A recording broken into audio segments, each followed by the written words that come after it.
Back on the Rob Dibble Show with Kurt Kaplan. Ben Darnell's on vacation, and Kevin Kernan joins us now on the Bobby V's hotline. We are live at the Parkville Market here in downtown Hartford. KK, how you doing, buddy? Doing great, pal. So I know you and I follow each other on Twitter, and you do a great job with ball9.com online. Let's just start with the Subway Series, and you covered it for many, many years. This is a strange kind of Subway Series because they're both teams are kind of going in different directions. The Mets, who were terrible until June 15th, have really turned it on. The Yankees, who were great at June 15th, went the other way. What do you see when you're watching these two teams play like last night? Well, you remember last time you had me on, I said the Mets were going to turn it around because of Lindor finally playing the game like he should play a game. One of the best shortstops, one of the best hitters. He's no longer the talk show host at shortstop. Makes a big difference. I think they all feed off of that. And the Mets got some talent. Let's face it. And they got some guts too. I'm impressed with some of the things with the Mets. And we saw last night in the Subway Series, the Yankees. Severino saying they're a two-man team. He hit it right on the head. Anytime you bat Aaron Judge third and J.D. Davis fourth, that's crazy. And the kid that had batting leadoff, Jones, he's never done it before. I actually talked to somebody who talked to J.D., and J.D. was even surprised he was batting fourth. So that's nerves getting involved, making the lineup. And J.D.'s one of the greatest kids in the world. He is a good kid. Covered him. Yeah, he's a really good guy. And what happens, Dibs, you've been there. What happens when you put a guy in there who's a good kid, who's trying his best? He's going to over-try. And every swing he had at Quintana was the curveballs was he was over-trying. He had no chance. So the Yankees outsmarted themselves. That's what I want to say, basically. Where the Mets are just believing in themselves. They're having a little fun with that little thing that they do now with the slap, and the OMG. They really realize what a gift it is to be a baseball player and have guys and have some fun. And like they say about McNeil, the happy McNeil is the best McNeil. It's like he's like a Happy Meal McNeil, and him hitting that home run last night was huge, battling it up. They're not worrying about other things now. So I think the Mets are on a roll, and I think the Mets are going to be very dangerous. The Yankees need to make a big deal, big trade. They need to get it going. The Verdugo going south has killed them, basically. And they really have some major issues. They got to get the big arm in the bullpen, too. As far as the team speed, I mean, the one team that I've been watching in the AL East that's really good, besides the Mets, they have great team speed, the Red Sox. I guess they just gave Cora a 3-year extension at $7 million. But, speak on that. I mean, listen, I watched Duran and some of these other guys whipping around the bases. Yankees have no team speed. They can't steal a big base when you need them to. So it's kind of like they're a one-dimensional team the last couple of years. It's like who planned that? Who's like, hey, let's have a bunch of guys that are kind of like, mutters and horse racing kind of stuff. Well, first of all, you know what a fan I am of Alex Cora. Very close with Alex through the years. Love him. Great move by the Red Sox. He figured out what was wrong with his team, and he made whatever he had. He made the most of it. And it's funny you talk about team speed because let me give you some insight into the Yankees, and this is very important. Volpe stole a base earlier this year. Was doing pretty good. One day he steals. He makes an out. The Yankees get a couple hits. Boone pulls them aside and talks to them in the dugout, and you can see it was one of those situations, hey, we don't want to give away the outs there. Since that moment, Volpe has not been running. I've seen it. I know how it goes. And even worse, it's funny you say that because I was talking to somebody with the Yankees today, and they actually said that I just hope in the playoffs, I hope we face a big fat team, meaning he doesn't want to face a team that's going to run them into the ground. Because some Yankee people recognize that. The people in charge don't recognize that. Their catcher is more about framing than throwing, and that's a big problem. They actually should go out and get another catcher, maybe one of the Rockies catchers and things like that. They should go out because they have the key ingredient, the secret ingredient in Aaron Judge, who not only is a great player, Dib, but he's that guy and you've been in clubhouses with these guys. He's that guy in your clubhouse. You bring in a Chaz Chisholm and all of a sudden Chaz isn't acting up. He's playing baseball. So I think it's a double win with Judge as a leader and also as a player. So I would love to see the Yankees doing something that bold. Will they do it? I don't know. Yeah, they have the second lowest stolen base total in baseball, the lowest total in the American League at 42 stolen bases on the season. New York Yankees. All right, let's They don't care about it. They don't care about it. Let's talk about something that's really been irritating. I know Jeff Fry. I know you follow him as well. The one knee down catcher with runners on base. I mean, it drives me nuts. I saw it again last night. I actually saw a catcher not move 6 inches to block the ball. There was nobody on base. He had one knee down, but it was that outside knee the ball went to. He didn't bother to try to catch the ball. He's like, oh. No. I mean, what are we teaching these guys? I know we want to frame the ball from the ground up now. That's the new way. I don't mind it. I'm kind of a fan of it because it tricks the umpire. Eventually, they're going to adjust to that kind of that nonsense. But as far as letting these balls get by them with runners on base, it drives me nuts. It's so bad, and it's so they've taken away what catchers do. Catchers are roadblocks behind the plate. And they took it away. Let's go deeper back on this. They've been, for lack of a better terminology, they've been taking the manhood away from the catching position for years. Going back, you can't block home anymore. You can't block balls anymore. What the hell's going on? I've seen catchers did this drive me nuts. Just like you just said, the ball gets by him, and the ball essentially is still in play or whatever, maybe kicked away, and they're reaching to the umpire for another ball. They're making the umpire go chase it because they're getting so lazy because all they do is work. And if you watch any of these drills, you see it. They work on coming up. They work on coming up. They work on they roll the ball soon. They work on coming up. There's no work on throwing anymore. And getting back to Alex Cora, you're going to see if the Red Sox get in there, they're going to make some noise because of that. Because you got to be one step ahead of the Nerds, and that's easy to do because they all do the same thing. And I think it's discussed between that and the home run trots now. The home run trots, again, to me, I'm actually going to, I call it now, they should, Manfred should invoke a trot clock.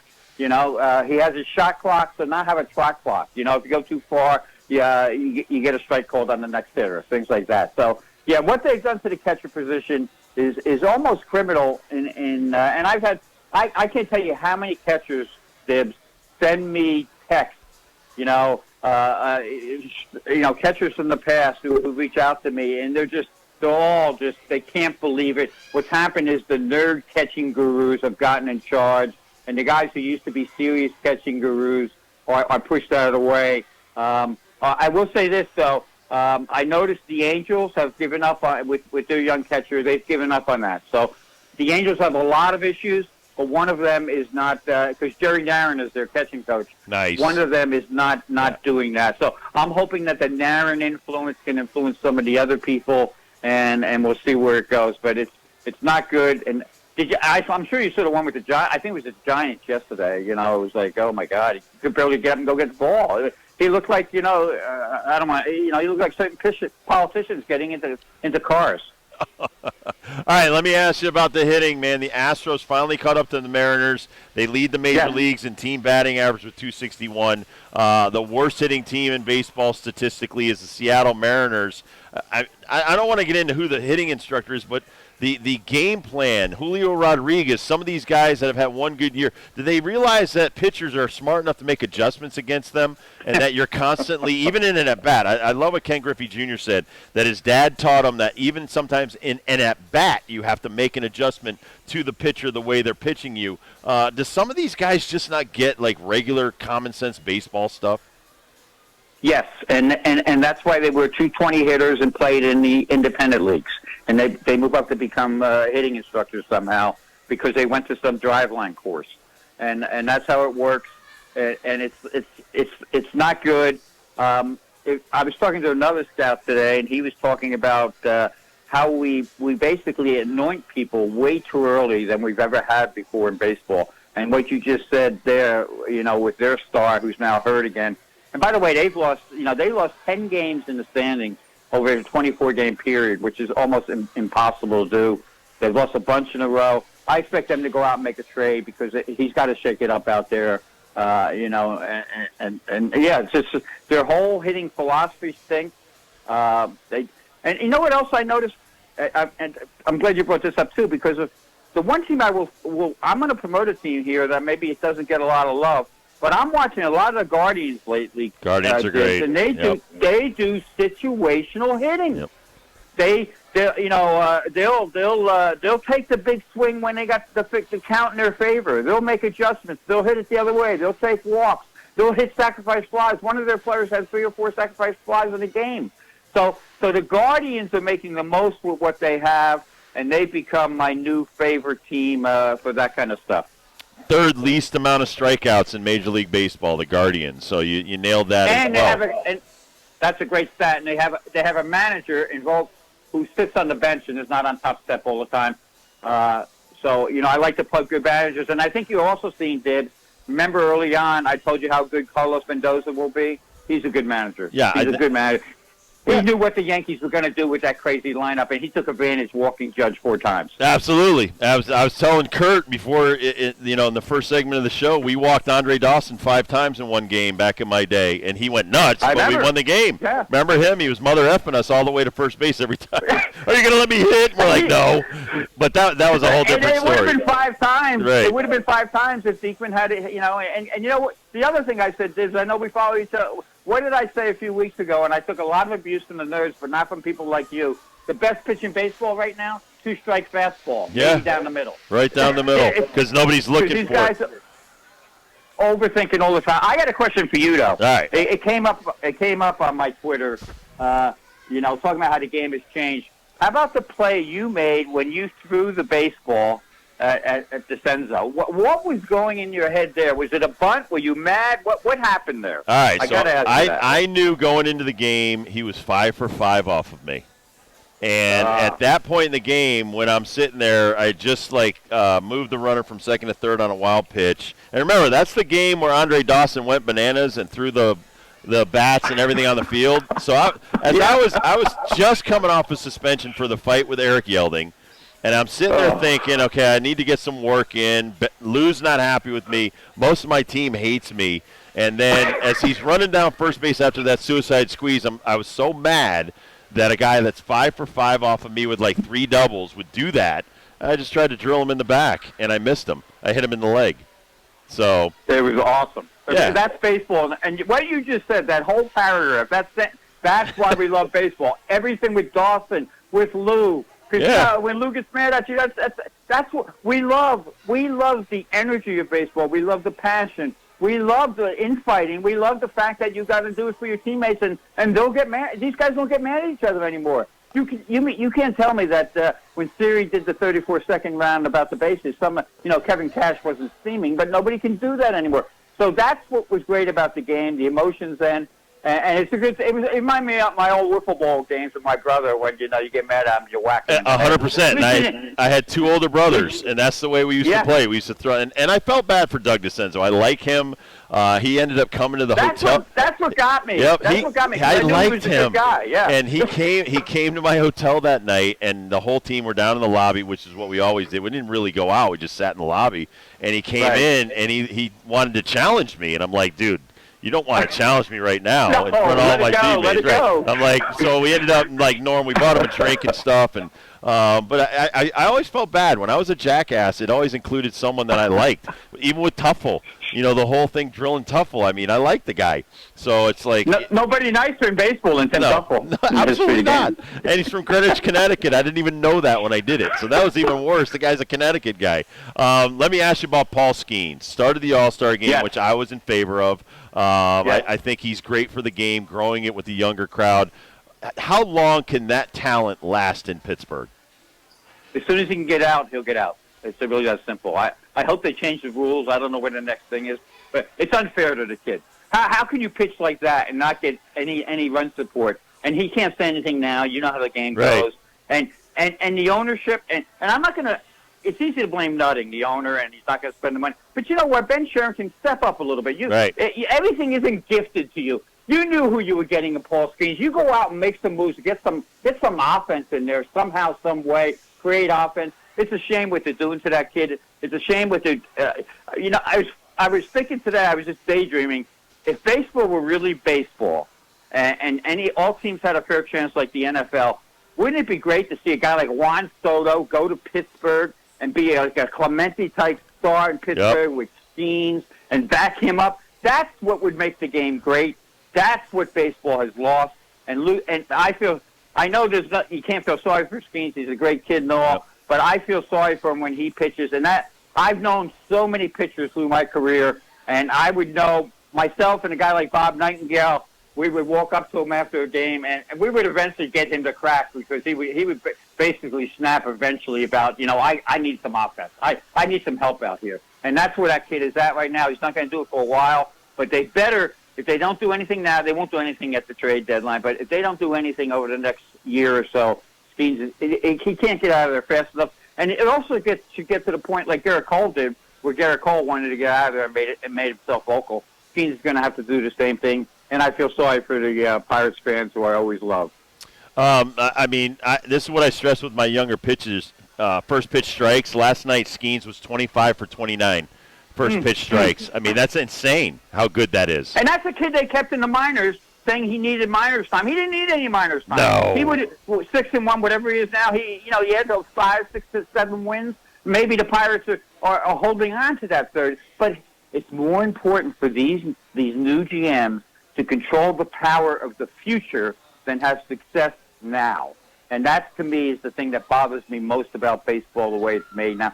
Go for it now. That's why I'm expecting Dave Dombrowski, I'm predicting it right now, will make a great move at the trade deadline, and he will add something. Maybe a closer or Flaherty or something. He'll add something that will make the team with the best record in baseball even better because he's going for it now. That's what it's all about. The Braves already lost to the Reds today, so they dropped another half game behind the Phillies. I was going to ask you just that. Can the Phillies continue to play this great? And what a great job Dombrowski's done with some of these guys. I mean, even letting Rhys Hoskins go and put Baum at third base, and Baum becomes an all-star. I mean, some of that stuff people might not notice, but I know you and I do. Guy needs an opportunity, get those 400 at-bats, and now Baum is one of the better hitters on the Phillies.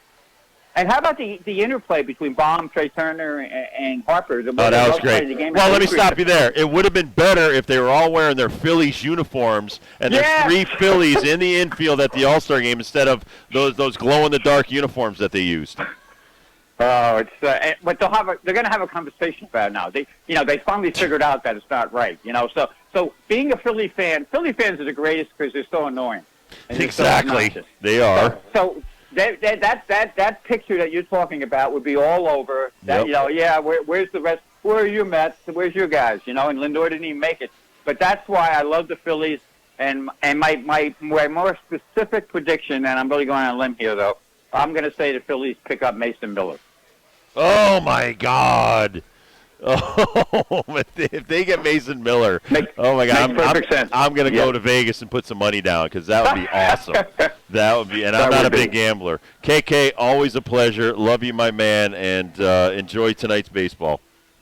Thanks for that story. That was wonderful. I knew there had to be a backstory, and you gave it to me. There you go. Thank you, Kevin.